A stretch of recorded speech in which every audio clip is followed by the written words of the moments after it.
Yeah. Ex-art historian. That's what we're all about the X's here. Okay. All right. Shall we? Our next podcast.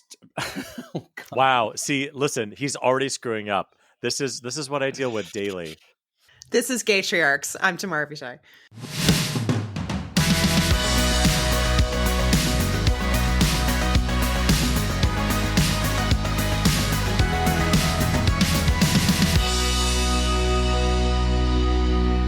This is so hard. It is so hard. It is so hard.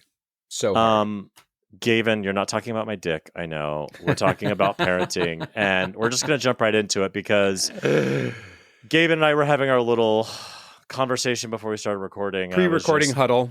I was just debriefing on the terrible bedtime that we just had where I literally slammed the door on a screaming 3-year-old and came downstairs and jumped on a Zoom call to record this episode for you lovely listener. So I hope you're very happy. But Gavin was like, how are you? And I was like, oh God. It happens. This is one of the times that I'm not saying to you, just you wait, it gets worse, because it will get better. I remember when my kids were that age. I mean, when they were like 3, 4, 2, 3, 4, 5, because they're 19 months apart. And I would call friends and just commiserate. I remember times sitting on the kitchen floor. I don't even know why I was there. It wasn't like I was a puddle, but I remember so vividly talking to my friend Callie. Heads up, or rather, shout out Callie. You definitely don't listen to this. And saying, like, this is so much harder than anybody prepares you for. And it is so emotionally draining. And you feel like a monster. Yeah. Because you have lost your patience. And it's just, even if your patience is just walking out of the doors or walking out of the room sometimes, you feel like a monster. You feel terrible. Everybody feels terrible, blah, blah, blah, blah, blah. But it is the hardest job on the entire goddamn planet. Yeah. I was saying that to Gavin before we started recording, which was like, she was being difficult. She demanded some ice in her bed water, which I was like, fuck off. This is not the Ritz-Carlton. And it's not even the Holiday Inn. Let's be honest. It's not even the Holiday Inn Express. It's not even that like hooker motel off the interstate that charges by the hour. But I just decided to say no. I was like, no. And then she started screaming and I said, no, you have to hear no sometimes. And then she like she was being possessed by a demon, shaking, kicking, whatever. And I just said, night-night, and I closed the door, and that was it. And then I was saying to Gavin... You high-fived your husband to say, high-fived my husband. This is now your problem. Your problem. But also, I was just like, consumed with guilt that I didn't just do the ice thing for my daughter. Because now that you're sitting down here recording, you're like, what is the big fucking deal? I should have just gotten her ice. But at the same time, it is a big deal. And she does need to know that there are limits and that you have your limits. And bedtime is not the time to ask for more ice. And this is so universal. And I want the whole world out there and listener to know that David is doing a great job. Thank you. You're very sweet to say that. And it is also just a window for you listener out there. If you are dealing with any sort of this, and maybe it's from your teenager, maybe it's from your 3-year-old, maybe it's from your infant or whatever. Start a podcast and complain about it. Exactly. Even the heroes of your life, the hosts of Gaytriarchs, we also have problems. Celebrities have problems too, is basically what I'm saying. We have this podcast to be able to complain about our kids, but sometimes I don't think we complain enough because it is just, oh man, those years that you are going through right now are just soul-sucking and coupled with boring and coupled with utter frustration and entitlement and I just want them to get rich and buy me a boat. When does that, what age is soon? That? Probably next week. You. Maybe next week. Just you wait, David. Just you wait. You will have a boat from your children anytime soon so that you can go out into the Outer Banks of North Carolina or something like that and just be that guy. What a delicious transition, Gavin. I saw you do it and I accept it. So North Carolina, why you bring that up? That's so funny. So we just went on a family trip to North Carolina this weekend and I was kind of terrified because the flight's short, but as we had with bedtime, it can go wrong. We're staying in an Airbnb. We're going to the beach. There can be all that kind of stuff. I gotta say, other than like one bad moment with the daughter, it was delightful. Family. Now I forget. Great. remind us, was this just pure pleasure, or were you meeting family down there? Or you're like, I'm from Florida, therefore I'm going to go to a fancy place for vacation, which means North Carolina. Yeah, no, it was, my dad is turning 90 in a couple weeks. And he has met both of my children. Yeah. And he's a listener. He listens to this regularly. Yeah, right. But he, he's met my kids before, but he says all the time, he's like, I really want to see them. And, listen, the gory truth is we don't know how much longer we're going to have him. Totally. And so I was like, let's go down there. Let's see him. My sisters live there. And then we also invited my in-laws to come up. It was like one big where we had like a dinner every night with a different family member. It was actually lovely. Great. But there was an outdoor shower at our Airbnb, which is amazing because when you come off the beach, you got to get all the sand off. Yeah. Well, that is where this argument began because my daughter, we had been at the beach literally all day, and my daughter had sand inside every part of her body. And we had to wash it off. And my daughter, unless it's ice cold, thinks everything is too hot. So I have the garden hose was outside temperature. It was warm, but it wasn't hot. And she was like, no. And she screamed bloody murder. And I was like, I will get this sand out of your vagina if it kills me. And there's just this screaming argument happening. And I'm sure people can hear it. And so other than that moment, it was actually a really lovely trip.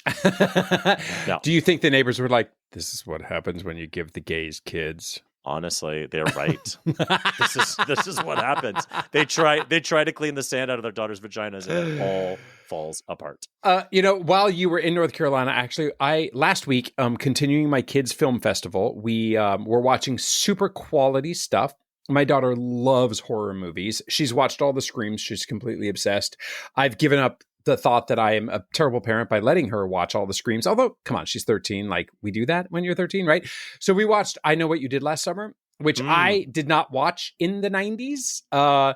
Some good, it's trash, but it's acceptable trash, right? Yeah. But there's all these scenes looking back on it, and I shan't dwell on this, that absolutely look like the California coast, but it takes place in North Carolina. And the whole time I was preoccupied with the fact that there is no way that there are oceanside cliffs in North Carolina. Are there oceanside cliffs anywhere in North Carolina? There are none. The eastern seaboard is very flat. It was filmed in California. Get over this. I'm focusing on the wrong thing. But what I also focused on was the right thing, which is when they were saying a couple of times, some of the couples being like, I don't know, let's go hook up. We're going to Dawson's Creek. And I'm like, wait a minute, is there cross-referencing? I'm like, okay? Wait a minute. Did somebody step on your oxygen cord? Is there cross references between Dawson's Creek and I Know What You Did Last Summer? And was it cross-pollination? I don't know. Is it? Was it corporate branding or something? No, they were literally like, we're going to Dawson's Creek. And I thought, that's random. But that's an Easter egg. It's an Easter egg. But you know how I have been an asshole of late to my kids. You're going to have to be more specific because you're often an asshole to your kids. Times that you walk away so guiltily thinking, was that really the battle that needed to be fought? The other day, we dropped my daughter off at sleepaway camp yesterday. And consequently, the house is quiet. I would say my son clearly already misses her and is like, this is awesome. And but I wanted to make her preferred meal on Saturday night. I was asking for her help in doing some of it so she wouldn't just sit like a princess on the couch scrolling TikTok and waiting for me to finish up her Instagram found Raising Cane's fried chicken recipe, right? Okay. Which, by the way, I nailed it. Great. And I was asking her to find a spice in the spice cabinet. And it just required moving a few things out of the way to find it, right? Well, she was like, I can't find it. She's screaming at me, I can't find it. This is so disorganized. It's all my fault because it's a spice cabinet, right? Like, I don't know. Shocker. Ours is not organized in a perfectly well manicured way so that you don't have to move through shit. You always have to move through shit, past the garlic salt, past the whatever, to be able to find the paprika or something. Well, she's screaming at me she can't find the paprika. I'm like, okay, I will put down what I'm doing and go find the paprika. And it was indeed just behind the garlic salt, like I said it was going to be, right? And I'm like, but do you see, sweetie, all you had to do was move it. Yes, I get it. No. I just need you to acknowledge that all you needed to do was look at, I get it. No. Ella, I really need you to just tell me that you need, stop. And she's screaming, stop at me. And I was just poking that bear. You're like, I'm picking this fight. I don't know why, but I'm picking it. This is the dumbass fight I'm choosing because why? I'm the asshole who needed to be right. Admittedly, afterwards, my partner was like, do you need help? And you're like, have you listened to Gaytriarchs? I need a lot of help. I've been speaking into a mic to one person for 116 episodes. Anyway, I was the asshole. So you're the asshole. But you know what? That's the point of that story. The whole point of that is that I needed to be right. And guess what? I was never right. And of course, that's not a battle I should fight. But sometimes we're parents and we just are the assholes. So there you go. Anyway, well, rectify this somehow. Give us. I'm going to rectify this. Okay. Yeah. Quick dad hack. I was thinking back to those interminable days with really young kids, and I wanted to. Something I wish that I had done more often was instead of just having a house, or rather a room, or maybe a house full of toys all over the place, just piled in corners. One thing that I discovered far too late was hiding all of the toys and just taking out one at a time. Now, I think that we have already addressed this maybe 78 episodes ago, and I do remember addressing it. But hey, we're at episode 116. We might need some reminders from time to time. And we have new listener. I think we might have new listener. Yeah. So new listener, down the line, don't try to display all of the toys. No. Have them hidden and take out one at a time, and it'll be like Christmas every goddamn day in your house, okay? It's reverse math, I've discovered, where you're like, oh, if I just add more toys to because we have like a what we call the study, which is like a room where all the toys go, and it's like where play happens. And definitely not intellectual study or no, it's not that kind of study. Pursuit. It's like plastic Barbies and marbles and all kinds of shit. But I'm like, oh, we just put more toys in there. They're going to want to spend more time, and it's the exact opposite. When it's overloaded with toys, they just don't want. They want to be in the kitchen on top of you while you're doing the dishes. No. But if you have one toy in there, they will be and then we've talked about swapping out the toys. Cheesecake Factory, like that menu is way too overwhelming. You just need one thing at a time, and everybody will be delighted. Absolutely. Give me 4 specials. Gay news of the week. Guess what, David? What? The world is a really dark place, and this is so surprising. Right now. Everything sucks right now. I did find one little glimmering light. God bless that American Pope. He has decided that the Catholic Church will continue to bless queer marriages. And to that, I say, thank fucking Christ that somebody has their head screwed on to say, love is love is love is love. And so the Pope, luckily, is going to continue to bless queer marriages. How great is that? Can he next just say out loud, we'll stop fucking kids now? Can he just say that? Can we have a Pope that just we please we'll stop fucking kids now? I would like that. I'm putting that out into the universe. There are so many reforms that are necessary from, edicts passed down to But let's make that the first one. Let's put gay marriage at a quick number 2. And let's make a number 1 stop fucking kids. All right. Yeah. Speaking of not at all a transition whatsoever, I do want to highlight a DILF of the week. Hey, Nate Berkus. That hair, that everything. I think Nate Berkus is our DILF of the week. How about that? Do you have any opinions about Nate? I've noticed, excuse me, I've noticed in 116 episodes of producing a podcast with you, hair is something that comes up a lot for you, which is very interesting. I love a nice head of hair. But yes, Nate Berkus is very hot, and he's charming and sweet and docile and very like aged twink. Do you know what I mean? Like a young wine that just sits on the shelf for a while. Well, speaking of aged twinks, let's talk about our top 3 list. Gaytriarchs top 3 list. 3, 2, 1. This week is my week, and continuing summer themes, I want to know, what are your summer road trip albums? Not Spotify playlists, because that's too like mixy, right? Not mix tapes. I was thinking about this when I was a few weeks ago driving across South Dakota, right? And I did let my daughter control Spotify for a little while. And at the same time, I'm like, we are going to listen to an album from beginning to end because we are watching the rolling, the countryside roll by. And that is when we don't need any bubblegum pop. We don't need anything new. You need to like take a journey, right? A journey. So not speaking of journey, I would say this intro is a journey of 1,000 miles. For me, number 3, Carole King Tapestry. Okay, yes. Insert all the jokes about old people music, but albums that really take you on a journey, I think number 3, Carole King, Tapestry, is a great road tripping album. Okay. Number 2, Green Day, American Idiot. Oh man, that's a great one. Not the Broadway album, Mm-hmm. the original album, which I remember listening to that and thinking, whoa, I was not particularly a Green Day fan before this, but I got it because there was so much hype around it in, 1972. And I remember my partner immediately listening to it saying, this would be a really great Broadway show. And I'm like, dream on. Nobody's going to make this. Well, there you go. Whoops. So great album. Number 2, Green Day, American Idiot. Number 1, the Rain Man album from like 1987. Yes. Huh. Trust me. Okay. It's dated. And I listened to it in South Dakota a few weeks ago and I'm like, no, this still slaps. It is excellent. There's some like super 80s music in it, but really it's like it's a mixture of Etta James and I don't know, really old school, classy pop and jazz from the 50s, 60s, whatever. It is just an excellent summer road trip album. What about you, David?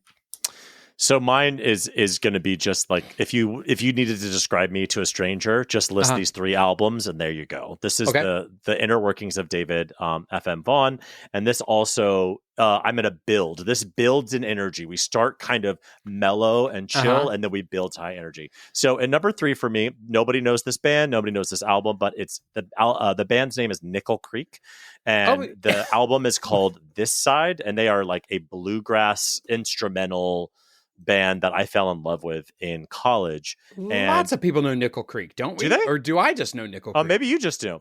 But I fell in love with them in college, and I don't go to concerts. They are one of the few concerts I have paid money to go see.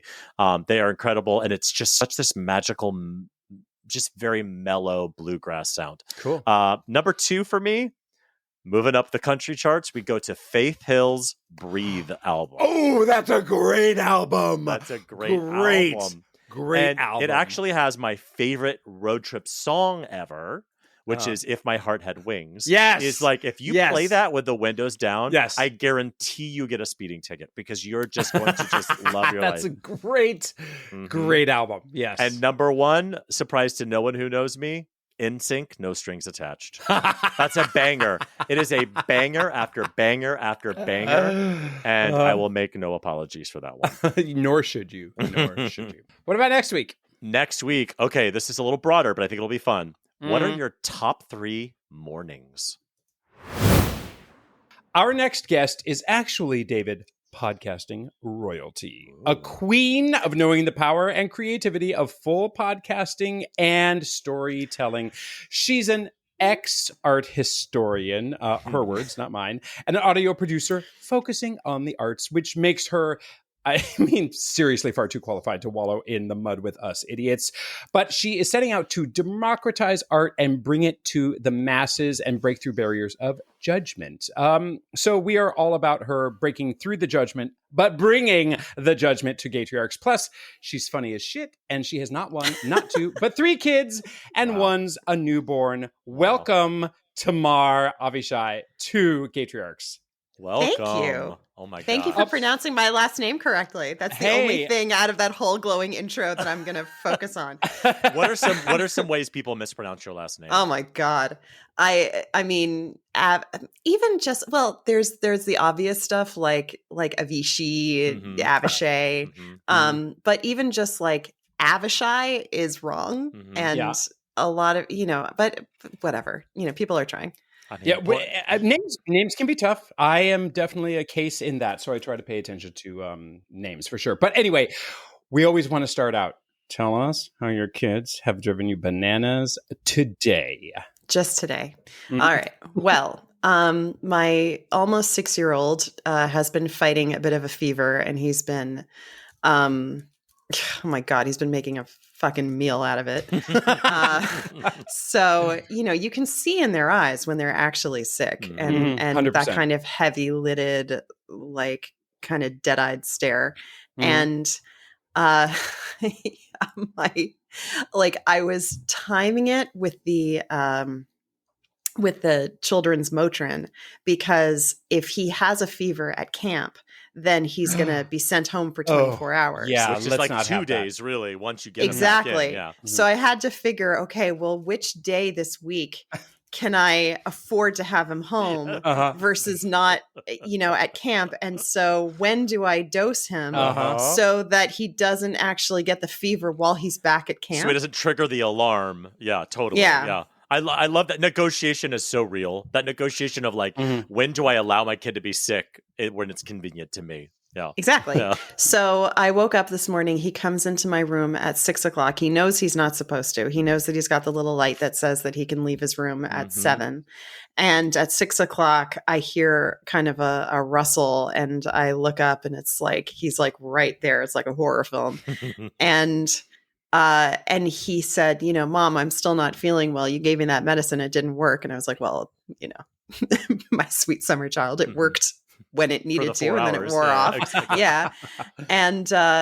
And he just was adamant that he wasn't going to go to camp. And so I had to come up with all of these wonderful reasons why he would go to camp.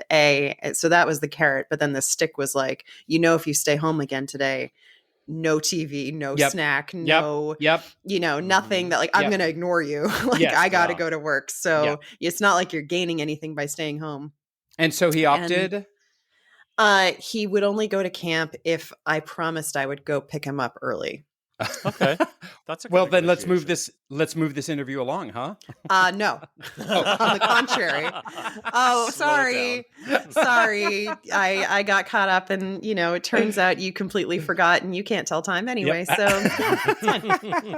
And you just tell him, all you have to do is just show up and be like, oh my God, I'm hours early. He doesn't fucking know. Exactly. Absolutely. Yeah. Yeah. But that was annoying. Summertime sickness is so unfair, though, in all the ways. Even if they are kind of faking it. It's also 90 degrees out, and I'm supposed to send a kid with a fever to camp. I mean, but I had work to do today, so, Well, now, what's amazing to me is you have a newborn. I mean, okay, not a newborn, 4 months old now, right? Yeah. So that's not the one who's driving you bananas, which is nice to know. But on a scale of 1 to complete shit show, how are we feeling as a family of 5 in a minivan instead of just 4 in a sedan? Okay, first of all, I have a Hyundai Palisade. We opted not to get the minivan. It's not like a regular minivan; it's like a cool minivan. Yeah. Totally.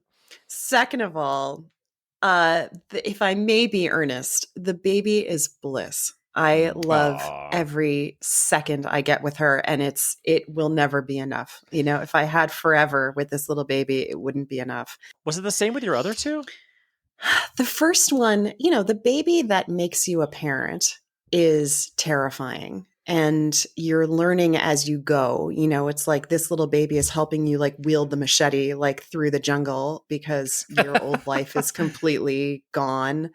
And you still remember what it was. And so you miss it, and you don't know yet what this is going to be. And, they call them like at the angry potato stage, like before they start smiling. And so you don't really know what you're doing it all for. And it's terrifying. And if you're a lady, I should add, you're extremely hormonal.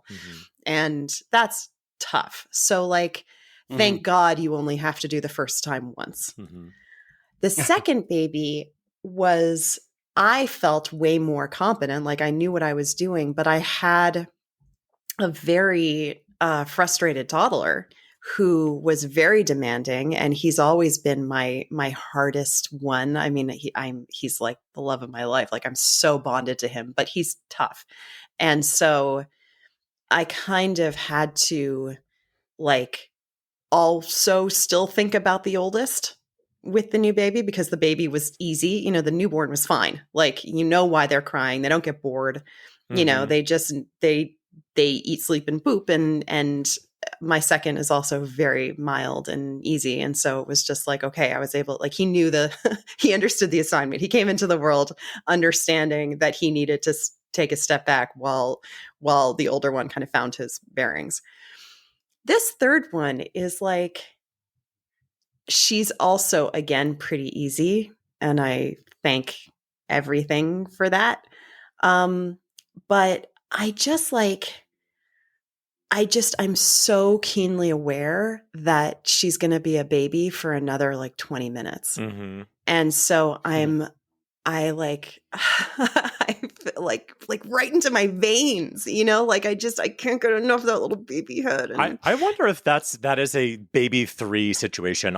We have friends at daycare who just had their third, and it's a baby. And I still feel like I'm triggered by the newborn phase. Maybe it was just harder for me because everyone has different thresholds of what's difficult or whatever. For me, the infancy was the hardest. But I would agree that by the time number 2 came around, I was less triggered by all the things, and I was just more tired and all the normal things. So I did enjoy it a little bit more, but it was still felt like something to get through.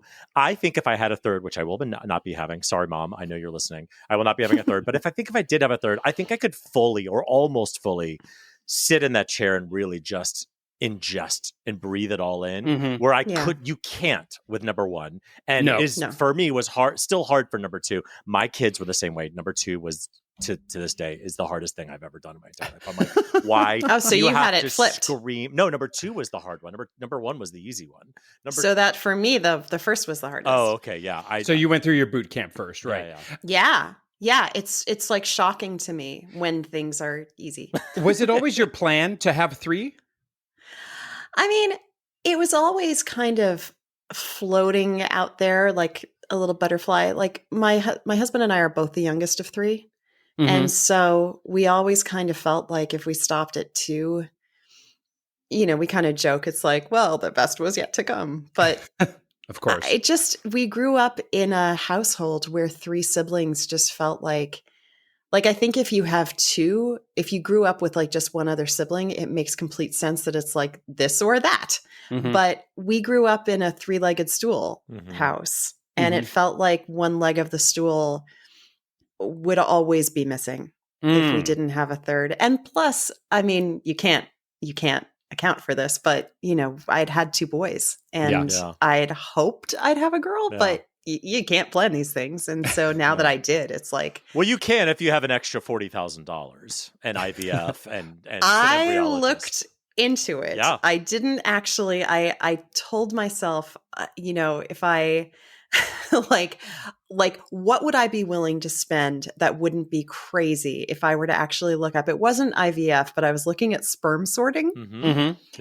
Because you put it in the and it's not FDA approved in this country, but in Mexico it is. But I was looking at just kind of what it would, and my husband was like, "That's creepy, like we're not gonna do this." Like, I mean, that was Gavin's full-time job in college. Was sperm absolutely was sperm sporting. Yeah.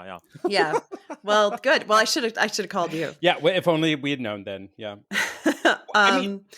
But my husband very, very quickly kind of put the kibosh. He was like, not that I think I ever would have gone through with it, but he was like, like throwing, like, the throw of the dice has been so good to us, given how great our kids are. So it's like, why are we going to start messing with like stuff that really should be under God's purview? At least they started to be really good with the second one, as you said. But these dynamics of coming from two families where you're both the third of 3 is really interesting. What are what is your instinctual advice for surviving in that constant negotiation that is more nuanced? You mean between my husband and me, or having 3 kids? Having 3 kids, a family of 5 instead of 4. I mean, I'm still really new at it. Sure. But in your experience too, growing up. Oh, well, having 3 kids, like, also, but it's like you can't compare families. I mean, my siblings are a lot older than me. They're 7 and 10 years older than me. So I was kind of an only child for a little while. I got to know my brother much better as an adult than when I was 8 and he was 18 and out of the house. I'm very, very close with my sister, and our age gap has completely disappeared now that we're adults. I definitely felt like by the time I kind of came around, the rest of the family were adults-ish, even though my sister was already 7. But it's like they were out of the toddler phase.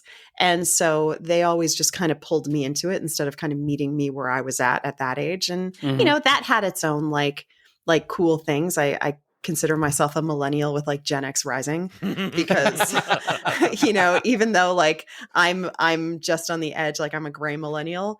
You know, my tastes and what I grew up with are so Gen X because of my siblings.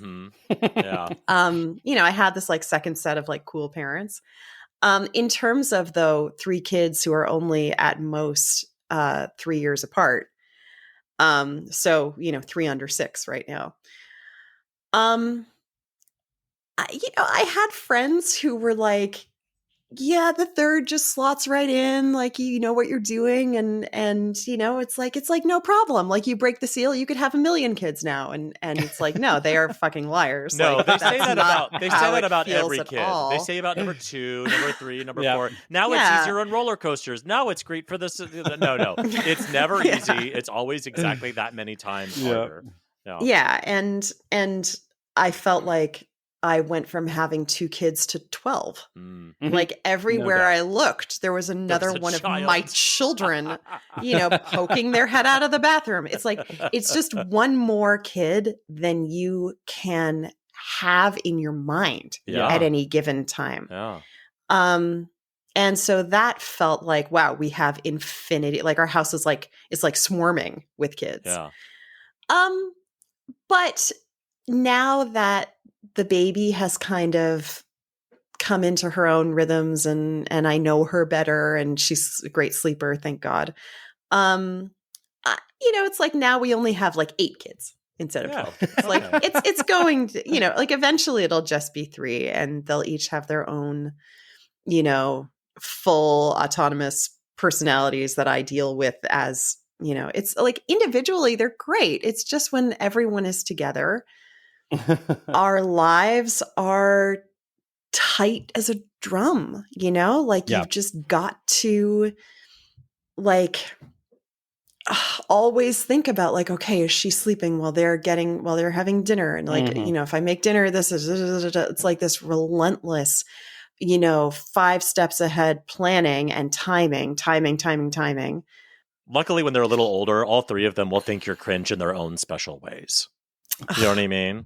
They're going to be like, I'm a cool mom. I'm going to be a cool We mom. all think we're going to be. Gavin thought he was going to be a cool dad. Gavin, what does your daughter think about you? Oh my God. So I saw cringe. a meme the other day. A meme the other day that said, it basically was just me to my 13-year-old. Hey, do you guys want to? No.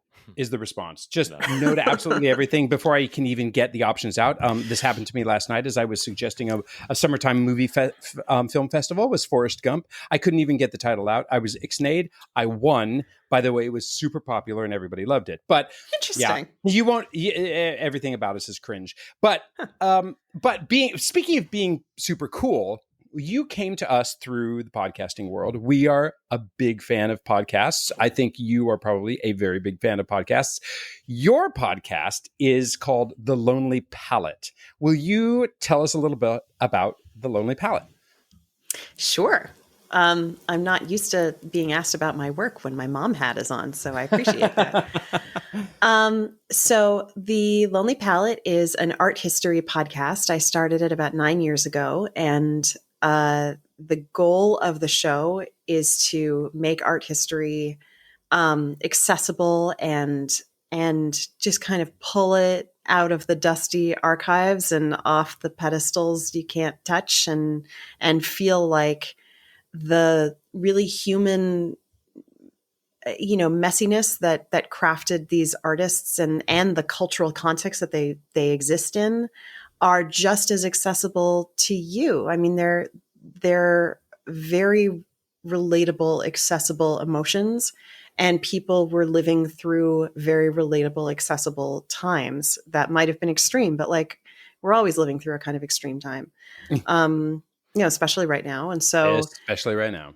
Yeah. So there's like a lot that, you know, kind of the world has made you feel like art is behind a velvet rope and in a space with big white walls and you're not supposed to talk. Yeah. And that's not at all like that maybe is what art historians have done and what museum curators have done. Although I don't want to put them down. I mean, I think that, but it's like, that's an academic discipline. Mm-hmm. And these artists were not academics.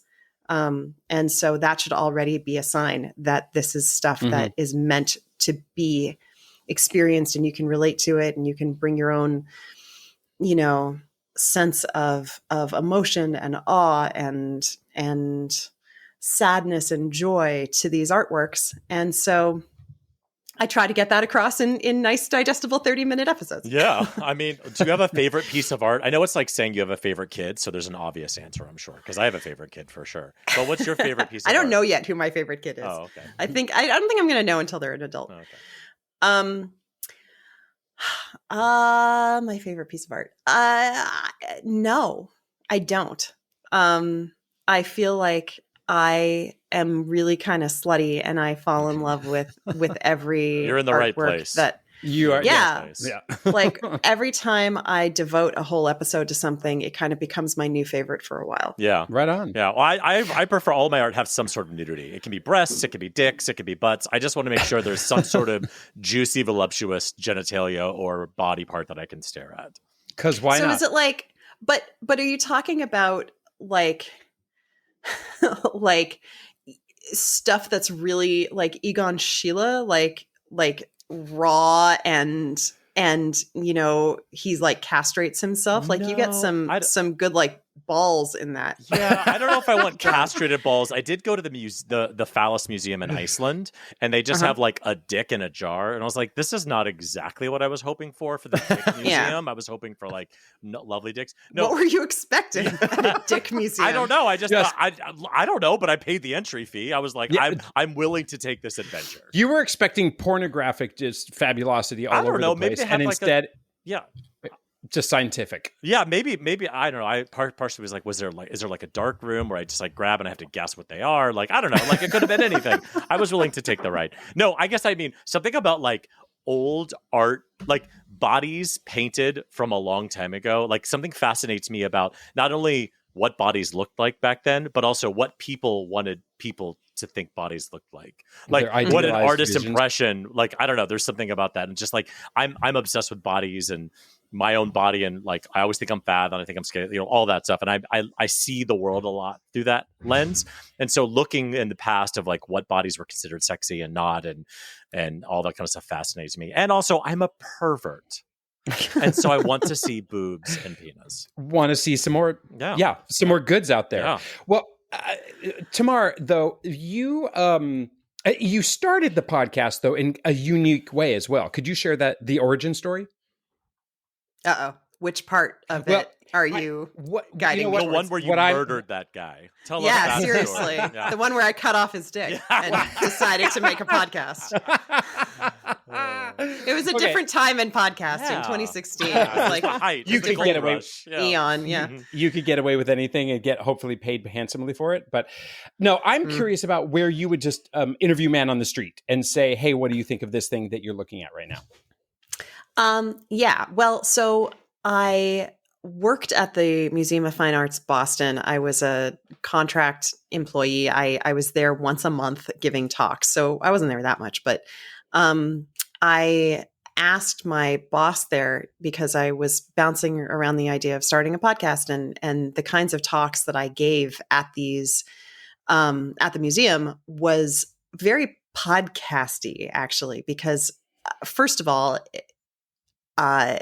when you just give a lecture, people trust that it's going somewhere interesting. Mm-hmm. And so I found that in order to actually like hook people, because, like a lot of people who become museum docents, they're kind of like ladies of a certain age who this is kind of their second career.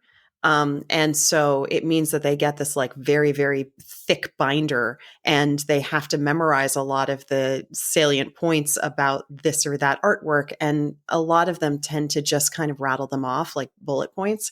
And there's no real narrative arc there. It's just like, we're standing in front of this painting. Notice this, notice that, notice that. Here's a little bit of a biography of the artist, moving on. And I very early on found, I was coming with an art history master's. I had been writing seminar papers, and it just like, I wasn't just pointing out bullet points about a painting. I was like, wouldn't it be interesting if I kind of started with a thesis, brought us all on this little like hero's journey, and then ended with a payoff? And that kept people in the palm of my hand. So I started to really enjoy looking at a painting and being like, okay, what's my hook? What's my angle here? And turns out that's really good for podcasting too. Like people, like it just, at the time I was talking pretty extemporaneously, to be honest. But when I started kind of committing that to paper, I was like, okay, this is a real podcast script. So that's where my idea to do an art history podcast came from. Also, I wanted to break into public radio, and this was all I had in my back pocket because that was all I had known up until that point was art history, even though I was ready to totally give it up. And when I was at the museum and I started bringing in my gear, and I asked my boss, I was like, hey, can I interview people in the galleries? And she was like, I don't know, sure, whatever the fuck, like, go ahead. And so, which is not the way a lot of museums feel about it. Just ask the guards at the Met and MoMA who have come up to me and they're like, put that away right now. But yeah, in Boston, they were cool with it. So I just started asking people who were standing in front of the painting to describe what they saw. And I had to kind of refine how I asked because people were always looking, because people are really scared to talk about art. They're really, really scared to talk about art. I had a badge. I had this fancy looking gear. I looked like I was legit. And who were they? They were just visitors. Like people immediately put themselves down because they feel like talking about art. Like they have no business talking about art unless they have a PhD.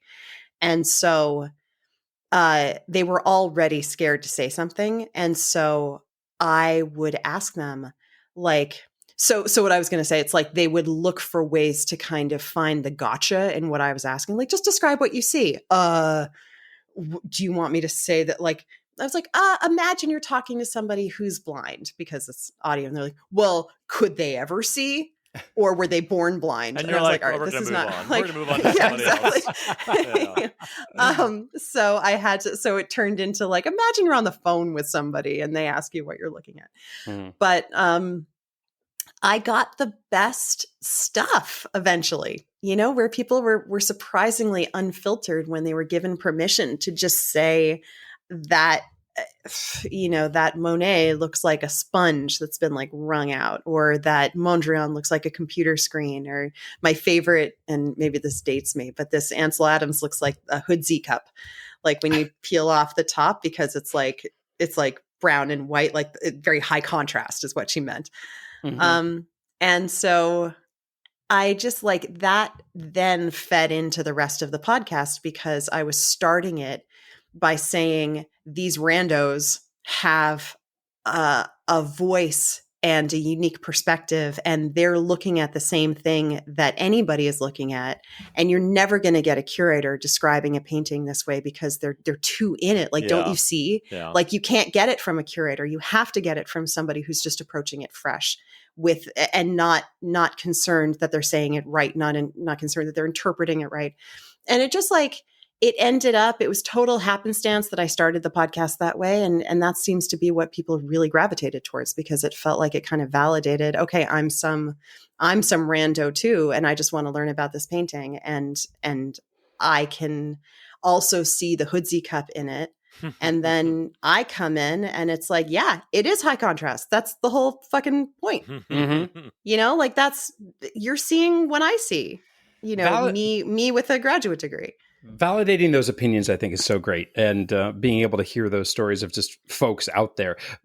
Is there anything that took you aback? Or like, imagine you find David F.M. Vaughn at the museum and he's just going to go completely X-rated. Was there anything more fondling ridiculous dicks? Just fondling them. Listen, all I've over been the kicked place. Out of more museums than you can imagine for that exact problem. Was anybody that obnoxious? No, they weren't obnoxious. They were, I definitely had my fair share of me thinking that they were judging me a lot more harshly than they actually were. Like one time I'm sorry that there are no dicks in this story, but okay, it's still a good story. Everyone can just fast forward a couple seconds. Go ahead. No. I was standing I was giving a talk on Monet's Rouen Cathedral, the one that someone once said looked like a sponge. And I finished talking, and there was this man at the front, and he was like this perfect, I was in Boston, obviously, and he had like the quintessential Boston professor look, because they're everywhere there. And, they walk among us, and like the like light blue button down shirt tucked into the khakis. Not just what you start your cow with in Boston, but khakis, yeah. And he had like a close cropped gray hair and a nice beard. And I was thinking to myself, probably because like I hadn't prepared very well, and I was very nervous for some reason giving that talk. And we couldn't have notes. Yeah, exactly. Like, sometimes it's fun to challenge yourself by not preparing at all. And this time he was standing there, and I thought, shit, he probably teaches art history at one of the 72 colleges and universities in this state, this Commonwealth. And he is totally like hearing everything I'm saying, and he's about to poke holes in it. And he stayed back after, and I was like, shit. Like the professor, like he's going to come and talk to me. Like we just we locked eyes a couple of times, but he didn't smile. And I thought like, okay, I'm screwed. And so he came up to me afterwards, and he was like, so all of these paintings, it's like, yeah, they're all the originals. And you're like, oh, sweetheart. Yeah. And I was like, yeah, like, so Monet painted that? Like, yeah, they're not copies. And I was like, yeah, you're in an art museum. And he was like, huh, like, well, how about that? Yeah. How about that? Well, how like, about sir, that? you look way too hot and studied to be this dumb. I was so charmed. Yeah. And I couldn't believe that I had been so scared. It's like, stop. Like, yes, you're the expert. Like, it's okay. Yeah. So are your kids artsy? I don't know yet. Okay. The oldest is extremely musical. And that's awesome. He is just like, he is rhythmic. He can sing. He can actually carry the melody if you sing harmony on top of him. Wow. Oh, nice. That's hard to do. Yeah, better than David. Gavin has never done it, and he's been in 9 Broadway shows. Really? 6. Oh, okay. That's another. 5. Okay, tell me about that later. But what was he singing the other day? Like, he can listen to something once and sing it back in a way that's really pretty remarkable. He can't hold a pen to save his life. So, I haven't seen him, I haven't gotten like this is you, like in a crayon picture that kind of looks like me. Like, I keep waiting for that. The 3-year-old has promise, and I haven't asked the 4-month-old to draw anything yet. Well, that's other than spackling the diaper. Yeah. Well, although she makes her poop is a beautiful color.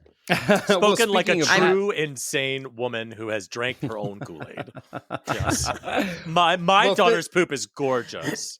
My mom once said, and I don't care what you say to this because I completely understand it. She was like, oh, that breast milk poop, like that early stuff. She's like, oh, I'd eat it with a spoon. Wow. And it's like, I understand. Wow. Sorry. It's listen, the hormones. No, I get it. I get it on a theoretical level, but it's also affecting me viscerally. So it's a combination. I'm just like, I get the sentiment, right? Nothing like everything about this child. I feel that honestly, I got to say, I feel that way about my children's morning breath, which is rancid. I call it dragon breath. They wake up in the morning, they're like, "Hi, Daddy," and I'm like, ugh. But I kind of love it. Yeah. I kind of love it. Yeah. Well, apparently, like some babies actually share the same like biome, like gut biome as their parents. And so like my oldest looks just like me, and his poop has never ever bothered me. Like it smells like mine, like it's always been very sweet to me. Whereas my second one, who actually looks just like my husband, is gross. Like it's gross. And my husband loves it.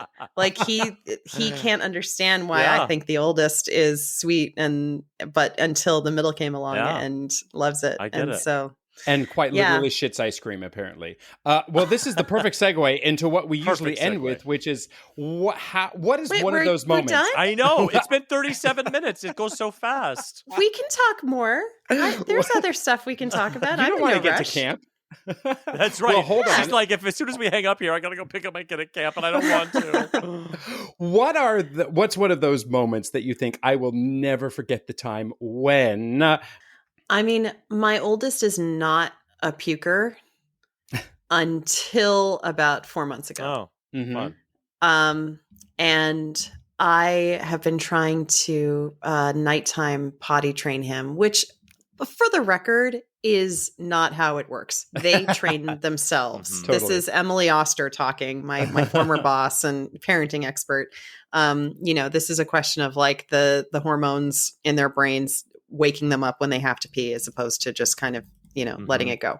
So, and for boys that can even be as late as 7 and 8. So my son's fine. But I was trying to like go in and wake him up and, like before I went to bed, so that, kind of reminding him that, there is a bathroom next to his room, and, helping him pee in the middle of the night. And I opened the door and I was hit with a wave of vile scent. And he had just puked all over his bed. I mean, every stuffed animal, of which there are approximately 1 million, and on the floor, like on the rug and everything. And it was just like, he was just kind of sitting there like, just, what's up, Mom? Casual. What's up, Mom? Like something just happened. And I was like, dude, like this is disgusting. Like, were you going to tell me if I hadn't, kind of come in for our normal, midnight pee? Anyway, he was fine. That was his one and done. I promptly got norovirus and was down for the count for the next 2 days. And let me tell you, I was 7 months pregnant at the time. And if you want a little bit of too much information, when you're pregnant, your body is flooded with relaxin, this hormone that relaxes all of your ligaments and relaxes everything. You can even get TMJ. I got TMJ this time around because like my jaw was too relaxed. Like, oh, fuck pregnancy. It's the worst. I'm so glad I'm not ever going to be pregnant again. And, in order for your pelvis to do all the things it needs to do. So it's like that takes 9 months for your whole body to do that. But in the meantime, you're like walking around like Gumby, and trying not to pee when you're puking, when no muscles hold in anything anymore. Everybody's free range to do what they want when they want. And you're like, no. It was ridiculous. I went through like 7 pairs of like maternity leggings. Like every one I had, every time I puked, it was just, I was sitting in a puddle. Yeah. One time I even pooped. Oh, that's nice. You're just like, throw me in the bathtub and let me just get it all out all at once. Well, Tamar, thank you so much for sharing all of those shit stories with us, and all of the gravitas that you actually bring to everything, especially on the podcasting space. And, well, thanks for demeaning yourself by being on our stupid little podcast. My pleasure. Thank you. Thank you for asking me. Am I a gay dad yet? Yes, you will get your welcome card in the mail. Yes. Great. Yeah. So this might be me overcoming my guilt or overcompensating or whatever. But my reference to being the asshole and choosing my battles was also the night that I made amazing Raising Cane's chicken fingers. And the pride that my daughter had in me for going the extra mile, she chose the meal. I was like, well, it's not too difficult, actually. There's not exactly secret ingredients here necessarily. But the pride, and she was like, yeah, Dad. Yeah. 10 out of 10, no notes. Hey. And my daughter saying 10 out of 10, no notes was a pretty great feeling. So rather than it just being me tooting my own horn, the point is asking your kids, like once in a while, what do you want to make? Asking for some help, hopefully not choosing battles with it, and being able to make something side by side and then enjoying a meal next to them. That's better than like going to Paris. I mean, I want to go to Paris too. I'd rather go to Paris. Okay, never mind. It's not better than Paris. You know what something great is? Paris. How about you, David? There you go. Oh, God. Unfortunately, my something great is about my kid, too. This is so annoying. Oh, this podcast has fallen apart. It was supposed to be funny. So my son is... we go to the playgrounds or whatever, and there's some things he can and can't do. And he has been really fascinated with the monkey bars lately. And we try, we lift him up there and he can't. He can kind of hold on for a while, then he drops off and he's like kind of tries or whatever. This kid was determined to learn the monkey bars. And I watched this kid climb up, hold on, try again. Like I just like to witness your kid really focused on a task and not give up. And it took probably 2 or 3 months. And now he is a fucking monkey bar master. Yeah, and he the is. pride in his face, and honestly, the pride with me. Like, I get these like delusional parents who are like, my kid is the best. I'm like, I watched my kid who could have easily just been like, fuck these monkey bars, it's too hard. Yeah. He worked with no one watching him. And so my son Emmett can now climb and cross the monkey bars. And that is a big deal. And that for me is something great. And that is our show. If you have any comments, suggestions, or general compliments for David, you can email us at GaytriarchsPodcast@gmail.com. Or you can DM us on Instagram. We are at GaytriarchsPodcast. On the internet, David is at DavidFMVaughn everywhere, and Gavin is at Gavin Lodge, certainly not on the monkey bars. Please leave us a glowing 5-star review wherever you get your podcasts. Thanks, and we'll choose our battles better next time on another episode of Gaytriarchs.